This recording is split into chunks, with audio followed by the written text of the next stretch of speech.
Saudi Arabia അറബികളുടെ മതമായിട്ടുള്ള ഇസ്ലാമിൻ്റെ ആസ്ഥാനമാണ്. Dubai അറബി രാജ്യമാണ്.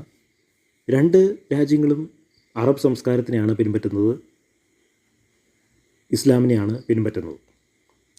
പക്ഷേ ദുബായ് പുരോഗമനവാദ കാഴ്ചപ്പാടുള്ള രാജ്യമാണ്. ദുബായിലെ സൗദങ്ങൾ, അവരുടെ വികസന പ്രവർത്തനങ്ങൾ, അവിടെ വരുന്ന വരുമാനം, അവിടെ നടക്കുന്ന എല്ലാ കാര്യങ്ങളും മറ്റെല്ലാ അറബ് രാജ്യങ്ങൾ അസൂയയോടെ കൂടിയിട്ടാണ് കാണുന്നത്, പ്രത്യേകിച്ചും സൗദി അറേബ്യ. ഇപ്പോൾ നമ്മൾ കാണുന്ന ഫോട്ടോ ലോകത്തിലെ ഏറ്റവും ഉയരമുള്ള കെട്ടിടം ബുർജ് ഖലീഫ ദുബായിയുടെയാണ്.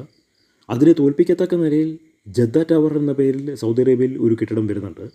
അത് ബുർജ് ഖലീഫിനെക്കാട്ടും ഉയരമുള്ള ഒരു കെട്ടിടമാണ് എന്നാണ് പറയുന്നത്.